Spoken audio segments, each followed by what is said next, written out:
Sabbatai Zevi, 1626-1676, de origen sefardí, se decía el Mesías. En el siglo XVII promovió una religión agnóstica, sincrética y subversiva denominada sabatismo. Se creó a partir de la cábala y de la herejía unitarista, basada en el cristianismo. Un siglo después de las proclamas de Zevi, el sabatismo influyó de forma determinante en el desarrollo de la llamada vía de la mano izquierda, de la masonería esotérica, la masonería egipciana. La acuñación conceptual de la llamada vía de la mano izquierda proviene del escritor masón alemán G. E. Lessing, 1729-1781. Escribió: si Dios sostuviera en su mano derecha toda la verdad y en la izquierda la pasión por buscarla, aun con la condición de que al buscarla habría de errar siempre, escogería humildemente tomar la mano izquierda y decir: la pura verdad a ti solo te pertenece. Sofisma con el que se contamina la mente de los adolescentes para que no acepten la sabiduría de sus padres. Además, Lessing afirmaba en esa obra que en realidad Jesús era un nacionalista judío, cuyo único objetivo fue la redención de Israel, es decir, que Jesús era un simple celote no violento. Zevi influyó también en el pensamiento de su contemporáneo, Baruch Spinoza, y en el movimiento usurero marrano que financió la gloriosa en Inglaterra. Más tarde fue fuente de inspiración para los iluminados y los rosacruces del siglo XVIII, y para todas las revoluciones desde la norteamericana o la francesa hasta la rusa, así como para el marxismo en general, llegando a todos los cabalistas y esoteristas modernos. Sabbatai Zevi fue un cabalista talmúdico. Era seguidor de las enseñanzas mesiánicas agnósticas de Rabí Isaac Luria, 1534-1572. El cabalista fundador de la llamada Escuela de Safed, hijo de padre askenazi y madre sefardí. Las ideas de Luria giraban en torno a la inminencia de un tremendo cataclismo de carácter apocalíptico, que había de producirse en 1575. A partir del mismo se iniciaría el camino de la redención, del tikkun, la restitución de la armonía cósmica. Nacido en el Imperio Otomano, Zevi fue reconocido por muchos hebreos rabinistas de la diáspora como Mesías. Su padre era un adinerado representante de una casa de comercio inglesa propiedad de puritanos. Muchos de esos comerciantes puritanos eran de origen hebreo. Los cabalistas luriánicos como Zevi y los puritanos ya compartían por aquel entonces las expectativas sobre un próximo acontecimiento maravilloso de origen divino.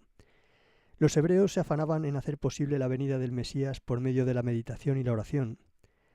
Los puritanos esperaban la segunda venida y el advenimiento del milenio cristiano. Estos dos movimientos se influyeron mutuamente.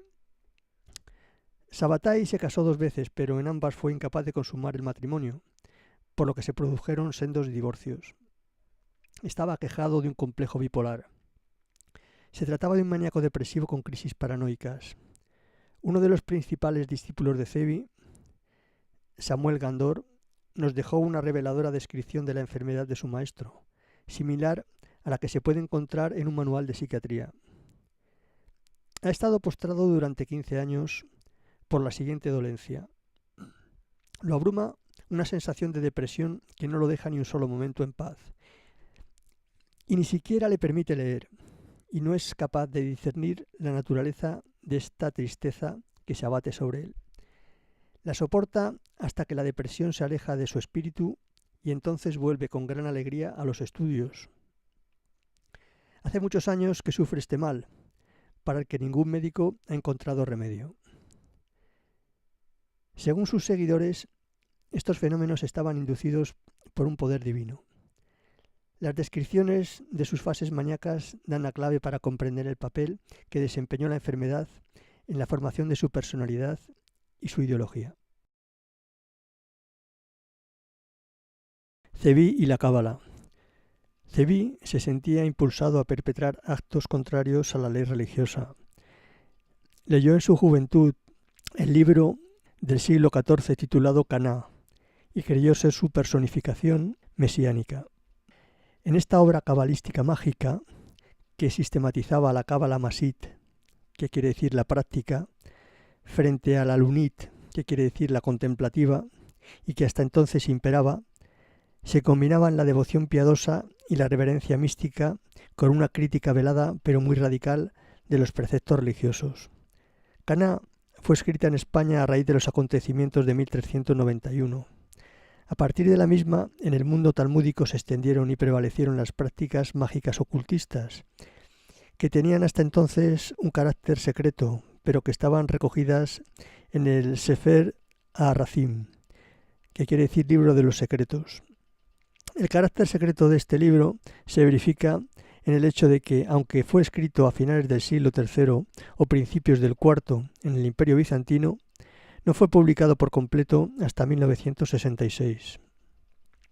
De cualquier forma, la publicación de Caná supuso la extensión del uso de amuletos contra el mal de ojo, al tiempo que creció la práctica de ceremonias cabalísticas criminales que se han perpetuado hasta nuestros días. Casi nunca se reseña, por ejemplo, que el asesinato del primer ministro de Israel, Isaac Rabin, 1922-1995, fue la consumación de uno de estos ceremoniales cabalísticos en los que se decreta un asesinato para anular un espíritu maléfico. En el caso de Rabin, el decreto partió del rabino Yosef Dayan, 1945, aún sigue con vida, que se dice el heredero del rey David, director del movimiento Malchut Israel, organización sionista radical que propugna la restauración de la monarquía davídica del rey David. Estos ceremoniales cabalísticos de la Cábala Masit, que son el origen de la llamada magia negra, se denominan pulsa dinura, látigos de fuego en arameo, y ya se practicaban en la España medieval. La definición del pulsa dinura aparece por primera vez en un pasaje del Talmud, para referirse al castigo impuesto por Dios a algunos ángeles como Metatrón y al profeta Elías. Reaparece en el Zohar, pero la formalidad de su rito no se recoge en ningún texto público antiguo, pues solo podían conocerla los elegidos. El decreto parte de una ceremonia presidida por un rabino cabalista que lidera el Minyan, grupo de 20 hombres que han de ser padres mayores de 40 años y con barba. Le piden a Dios que juzgue el alma de un individuo en cuestión, que remueva dicha alma por ser una amenaza para el pueblo judío. Al tiempo se conjuran para asesinar al individuo.